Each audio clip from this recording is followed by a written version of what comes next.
inatrasan nga ang pagtitraining nga nito ni Makmak sa kanyang susunod na laban. At mabuti na nga lang ay to the rescue nga ang Lolo Domeng nga niya na naging trainer nga niya. Kaya naman nga't mas naging mahirap ang training nga nito ni Makmak. Subalit hindi naman nga ito inatrasan ni Makmak. Kaliwat kanan nga ang kanyang naging panalo, kaya naman nga't proud na proud si Alex sa kanya. Subalit sa huli nga niyang laban, si Ivan nga ang nakalaban nga niya at dinaya pa nga siya. Kaya naman nga't nakita ito ni Alex at nagkaroon nga sila ng rematch.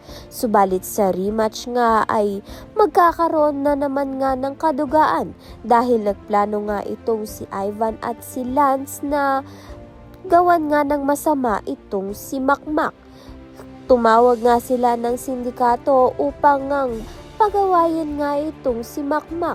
Ang ginawa naman nga ng sindikato ay binugbog nga si Makmak at sinuntok nga ng armas ang kanan na kamao nga nito ni Makmak dahil alam nga ni Ivan na ito nga ang malakas sumuntok sa kanya.